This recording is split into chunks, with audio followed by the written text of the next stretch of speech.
د امام مالک رحمه الله په باره کې راځي امام شافعي رحمه الله دا وی ماشوم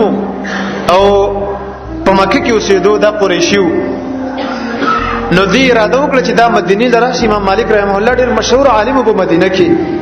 چې مدینه کې امام مالک رحمه الله شاګرد شي په حدیثو کې د دې والده مبارکه چې کومه وا نو د مکی گورنر د دې خپلو وتوی فرمایلو صبر وکا زبر د مکی گورنر ته وېما هغه به تاسو یو خط درکې د مدینه گورنر ته به ولیکي نو هغه به ورلبوزي نو امام مالک بس ساله کې کرام وکي هغه در ټیک شو والدې راونه کېدل او د مکی گورنر ته دا خبره وکړه هغه ته خط ولیکو امام شافعي رحمه الله وړو کې ماشومو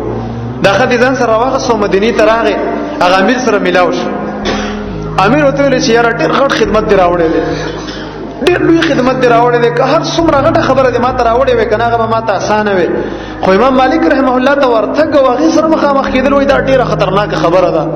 امام شافعي رحمه الله فرمایي زه حیران شوم چې دا د علاقې گورنر دی امام مالک یو عام انسان دی او عالم دی او دا دغه نه دومره یریږي او دومره پروب کې دی چې راغی خواته وې نه شم ورته دا غټ مصیبت دی غټ امتحان کې دی واقع کړم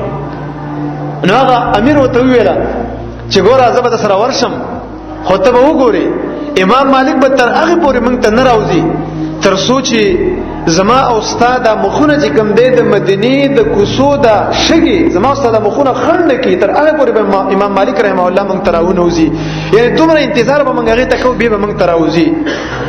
امام شافعي رحمه الله حیران شو دا خبره چې کوم د په جون کې نه و دي ته بالکل ناشنا و چرته کېدل شي یو امیر هغه ته چې کوم د داخله بالکل اسم دا علماء دې هیڅ قسم توجه نه ورکي دا هغه د پر ډیر ناشنا او نوې خبره و نو دوه روان شو او امیر سره خپل کسان او لخر و غیره روان شوي امام مالک رحمه الله دروازې ته چې کله راورسېدل دروازې ټک ټک لا یو خادم راغله وای څوک دی وای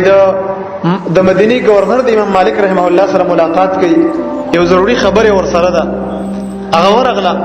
امام مالک رحمه الله ته دا خبره وکړه امام مالک رحمه الله ته فرمایي چې څه مسله ده وای په دې کاغذ باندې وای ما ته ولي کې راو دي لګي هغه ته ویل وینځي ته ویل هغه ته چې نه مخامخ سره ملاوي کو ضروری کار مور سره ده وای دا صبر وکړه مصروف ده دی وای ناستو دروازې مخې ته دومره صبر وکړو چې د مکی دي دوړو د هغه دي شګو رښتیا دی د مخونه خړ پړ کړو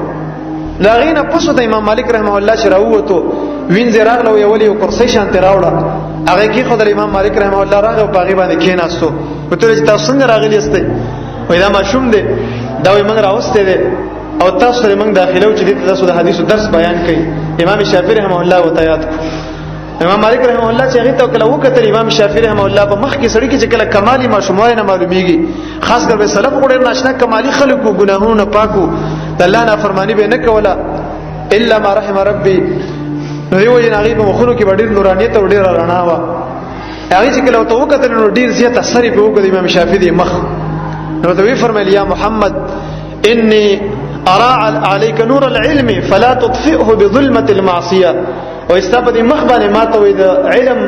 رڼا ښکار کیږي وي د ګناهونو په تیار باندې چرته د رڼا ختم نه کې خپل ځان لا او استابدي مخ کې ماته د علم رڼا ښکار کیږي به چې بالکل ټیک شو بس دا سړی کمالي دی دا به ځان سره وساتم تاسو ګورئ زما عزت مند د سمره ناشنا او عجیب خلک